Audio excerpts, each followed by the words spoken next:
Call of Duty is one of those franchises that we all just love to moan about. We always complain when the latest one comes out and it's just not as good as the one that came before. But this new one actually looks good? Hey, hang on a minute. That's a bold statement. The latest entry to the Call of Duty franchise has finally been officially revealed, and it's creatively titled, now wait for it, Call of Duty Modern Warfare. Unfortunately not Modern Forfare as I was hoping for. As long as it's not Modern Warfare, we're fine. The trailer, which alleges to be all in-game footage, shows off the return of fan-favourite character Captain Price, toting a fat cigar and a fisherman's hat to boot. Activision are really playing on our nostalgia, showing us some familiar tactical military action in the Middle East, as well as what looks like a terrorist attack in a modern city. The game is running on a brand new engine, boasting some incredibly realistic graphics, and will function as a soft reboot for the whole franchise. Unlike Black Ops 4, which dropped the campaign entirely, Modern Warfare seems to be putting much of its focus on the single-player campaign in addition to the multiplayer component. According to the YouTube video description, Call of Duty Modern Warfare engulfs fans in an incredibly raw, gritty, provocative narrative that brings unrivaled intensity and shines a light on the changing nature of modern war. In the visceral and dramatic single-player story campaign, Call of Duty Modern Warfare pushes boundaries and breaks rules the only way Modern Warfare can. Players will engage in breathtaking covert operations alongside a diverse cast of international special forces throughout iconic European cities and volatile expanses of the Middle East. I thought you meant breaking the rules so far as loot boxes in video games. I mean, that's yet to be seen. There's no DLC. I'm sure they'll break them rules too. Yeah. The trailer also shows off a fair amount of the collateral damage caused by war on civilians and even what looks like a child soldier. It seems like Activision may actually be listening to fans for once, since they have assured players that there will be no season pass and that all post-launch maps will be available for free. According to Modern Warfare's creative director Patrick Kelly, we're eliminating the traditional season pass so that we can deliver more free maps and content as well as post-launch events to all players. This is definitely great news, as it means the player base won't be fractured between those who pay for more maps and those who don't. But remember, this is still Activision after all, so expect some kind of additional monetization model. Another often requested feature that will be coming to the franchise with this game is crossplay, with Kelly saying, "We plan for Modern Warfare to be played together across PC and console through cross-play support." According to various media outlets which got some behind-the-scenes access earlier this month, the game is going to be even edgier than before. Website Ars Technica points out that an entire half of the campaign will be played from the perspective of an Arab soldier. At this pre-E3 event, we watched real-time gameplay from 2 missions. Both emphasized a level of realistic rendering and brutality comparable to the visceral Last of Us series. Comparisons to the controversial No Russian mission from Modern Warfare 2 have been flung around all over games media. CharlieIntel.com said, "If you thought No Russian was the worst they've done, this game matches that level of intensity in many aspects." They describe a scene where soldiers breach a room with a screaming baby and have to subdue the mother before she can get hold of a weapon. Breaching a room with a baby, that's got to be difficult, right? Do you reckon it's the baby? No wonder it's screaming. The Death Stranding baby in a jar, so it hits a bit harder.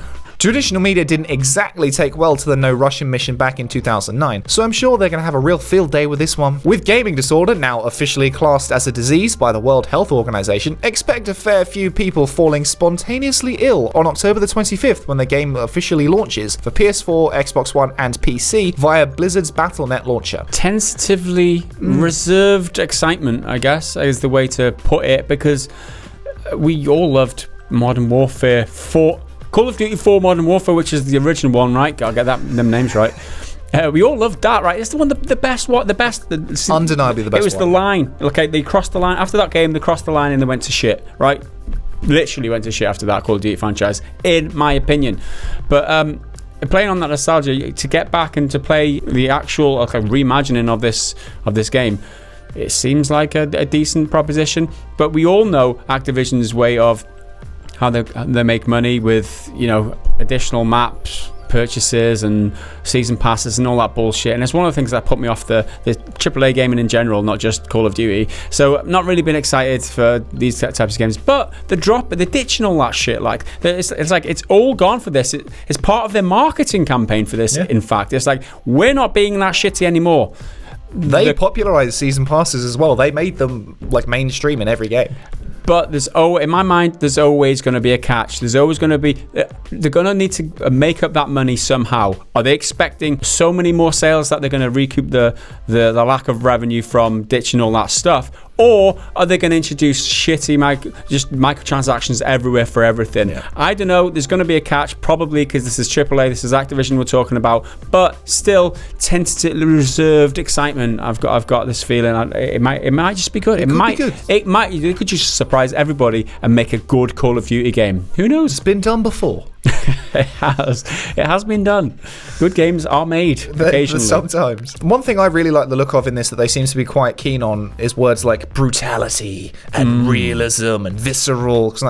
I'll give me those unpleasant situations in like combat when I'm like, oh, there's civilians, I don't want to kill them, but they've got a gun, so I've got to do something. And it's the kind of thing where traditional media get really upset and they're like, oh, it's video game violence and stuff, and then that whole conversation starts again. Yeah, because obviously if you're in that no Russian mission in the original Modern Warfare, you're killing civilians with a weapon. That obviously means that you're more likely to do that when you next visit the airport in real life, obviously. Just like last time I played FIFA, I became a professional football player. Yeah, that'd be good. It's the same thing. But all that told, all this controversy surrounding these missions, where it's gritty and you make moral decisions and that, it's only good for market. It's only good for promotion. Like the people talking about the game can't be bad for, no news is bad news. What's the term? All publicity is good publicity. That's the term I'm looking for. Thanks there, Henry. but yeah, I mean, more people talking about it for whatever reasons, the more publicity they'll get. Hopefully they'll sell enough not to veer back towards the shady monetization models, but we'll have to wait and see. And if you don't want your kids playing it, don't buy it for them. It's an 18 rated game. It's going to be for adults. Just don't buy it for your kids. Simple. Is it just us that's excited for it? Are you excited for it as well? Are you waiting to see if there's one more information comes before getting a little bit excited for it? Are you already planned a sick day? Have you booked the holiday already for October the 25th? Let us know your thoughts about the new Call of Duty game down in the description, down in the comments of this video, because you can't access the description because that's where we type. Nice one. Let's move on to the gaming news nuggets. First up, Xbox games with gold have been revealed for the month of June. Subscribers will be getting their hands on EA's NHL 19 and Rivals of Aether on the Xbox One. Also coming to the 360 and Xbox One via backwards compatibility are Portal, Still Alive, and Earth Defense Force 17. The PS Plus games for June have also been officially announced. From June the 4th to July the 1st, PS Plus members will be able to get their hands on Borderlands: The Handsome Collection, which consists of Borderlands 2 and Borderlands the pre-sequel and all respective DLC. Players will also get access to Sonic Mania, a reimagining of classic Sonic the Hedgehog titles with reworked and brand new levels developed by fans themselves. During a live stream yesterday, BioWare have finally lifted the lid on what to expect from the upcoming Anthem event known as Cataclysm. The info is long and detailed, but in a nutshell, the event will not be arriving until mid-July. It's a limited timed event lasting 8 weeks and will be bringing 3 new arenas or maps. There are a whole host of other details, far too many to list in a gaming news nugget, so if you want the full rundown, we'll leave a link in the description. Everybody's favourite DRM-free PC gaming marketplace, GOG, has a summer sale festival running right now, featuring up to 90% discounts on over 2,000 titles. For example, over 67% off on the BioShock series, and pick up the Witcher 3 Game of the Year edition for as little as £10.59. The sale will run until June the 17th, and this segment wasn't sponsored, we just love GOG. Hideo Say My Name Bitch Kojima recently released his latest masterpiece trailer for the upcoming Death Stranding. If you watched it waiting to see gameplay footage of a boss battle, then you needn't have bothered. This short clip featured in the Japanese version of the trailer shows Sam taking on a tentacled monster, because apparently this footage was not a selling point for us in the West, because we all know how much the Japanese love their tentacles. Is that racist?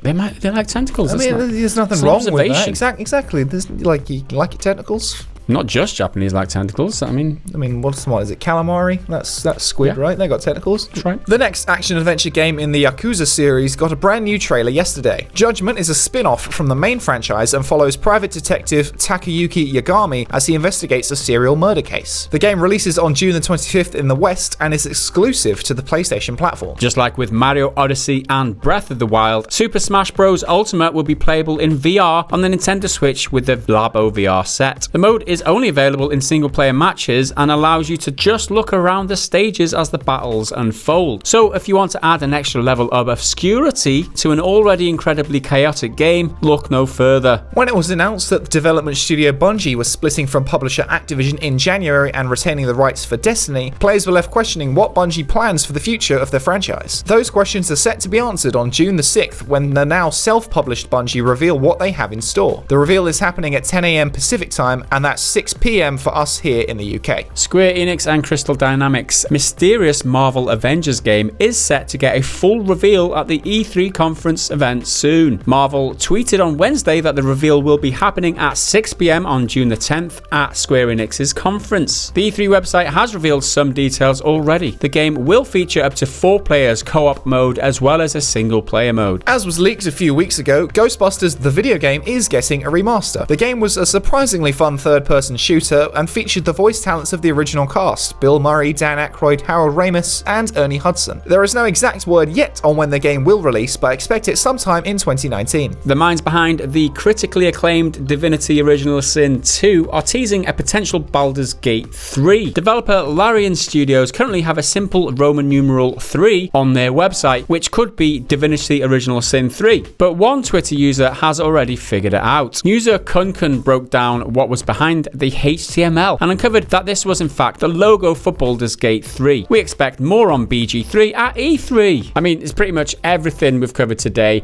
More info at E3. You can tell it's E3 time of year, right? Yeah, there's a caveat. Blah, blah, blah. More coming at More E3. E3. If you do want to go and check out anything that we've listed in today's news nuggets, check out the description of the video. Which you can't write in, you write in the comments, and we write in the description. So it's time for a joke now, and this joke comes in from the PGG Discord Bad Dad Jokes channel, which you can get access to from as little as $1 a month over at patreon.com/prettygoodgaming. You can join in with the community as well as supporting our content that we bring you on YouTube. And on the top of that, you get access to the weekly podcast a full 2 days early. How's that for a deal? So the joke comes in from Tons, and he says, I went to the doctor and he told me I had lettuce sticking out of my arse. I said, it was just the tip of the iceberg. Yeah, I've never heard that one before. That's quite funny. Good. Thanks, Tons. Xbox Games Pass is seen as a decent value proposition ever since it launched for Xbox on the 1st of June 2017. The Xbox console game service offers a huge catalogue of games to play on demand, including all first-party Microsoft games on the day of release, all on a no-contract monthly subscription. The service has been such a success that Microsoft are rolling out the service onto PC in the not-so-distant future. In a blog post announcing the move, head of Xbox Phil Spencer listed a number of publishers who will be working with Microsoft on the service. The list includes publishers such as Bethesda, Deep Silver, Devolver Digital, Paradox Interactive, Sega, and more. In total, subscribers will get access to a library of over 100 curated games, with new games added every single month. And as with the Xbox version of the service, all first-party exclusive games will be playable on the service on release day. Now, surprisingly, it was announced that those first-party titles will also be available to purchase on Steam in future. Phil Spencer said, our intent is to make our Xbox Game Studios PC games available in multiple stores, including our own Microsoft Store on Windows at their launch. We believe you should have choice in where you buy your PC games. Throwing some shade at Epic there, obviously. Which means you should expect Gears 5 and Halo Infinite, as well as others, available on the Steam store when those games launch. More details such as pricing, launch date, and more are expected to be announced during the E3 briefing on Sunday, June the 9th. Also coming at E3 will be more first-party Microsoft games than ever before, with Phil Spencer tweeting that they will feature 14 such games at the conference this year. This, combined with rolling out their cloud gaming service and a potential next-gen console to reveal, Microsoft are apparently going big this E3. That's what Phil Spencer said in an internal email to the whole of the Xbox team when Google Stadia announced their Steam streaming service. We're going big this E3, right? We're coming for you, baby. And it seems like it's right. They've got so many things on the ball, like so many. What's the expression? Plates spinning in the air. Plates spinning. That's a good one. So many pans on the boil. Fingers in pies. So, I'm sure Phil Spencer's had a few fingers in pies. Phil Spencer. An unintended, very apt Freudian slip there. So, yeah, I mean, it looks good. A PC service, I'll be all about that, right? Xbox service, I don't really play a lot on Xbox, so I'm not really a console gamer anyway, more PC. So, the Xbox subscriptions, Games Pass subscription service has always been appealing to me, but I've never felt like I want to take that step. I've tried it out, tried Sea of Thieves, didn't like it. With Bethesda on board, you got Deep Silver, you got Paradox Interactive, you got Sega, you've got all these publishers coming as part of this package that's going to be offered as a monthly Netflix style subscription service for PC, over 100 games that you can dip in and out of. I will be all about that. This whole thing is really in the face of all of the Epic stuff right now, because they're like, we want you to play on Epic because we're the best. The same with PlayStation as well. Their tagline is like, the best place to play is PlayStation. Microsoft is just kind of flipping that and being like, no, we want you to play our games. We just don't care where. You can play it on our Xbox, you play it on PC. Hell, we're doing the stuff with the Switch as well. Yeah. There's a lot of things, and they're working with PlayStation on the cloud thing as well. So Sony are working with Microsoft on some cloud solutions.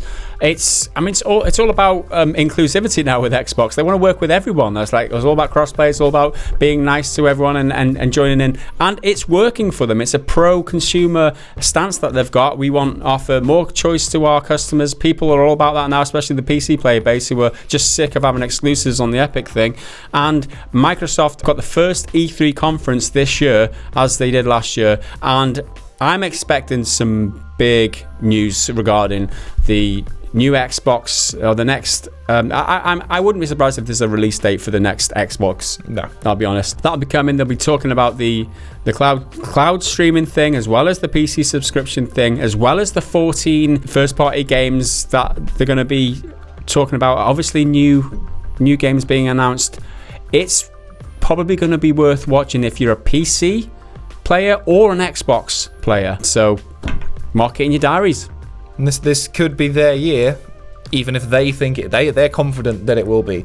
Like, if they bring out some solid, good trailers and stuff for games like Halo or Gears or some brand new first-party exclusive stuff, they'll get a load of good faith, and that's what they really need right now, because they have been doing some good stuff, but kind of slowly, and now this could be the moment to bring it all together. Yeah, Cyberpunk 2077 was the very last segment in the Microsoft or the Xbox conference last year, so who knows, maybe more. They'll probably get it again.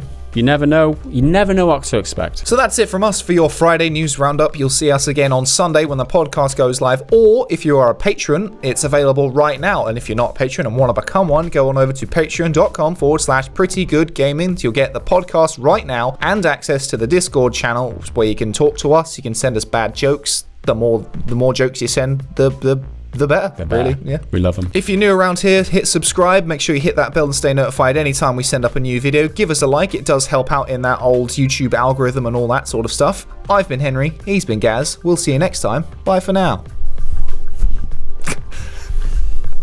Don't mind me. Just scramble across the desk. Call of Duty. I have a Call of Duty. Need to take a shit. No, I poop too much. Are you threatening me? My bunghole will not wait. Bunghole.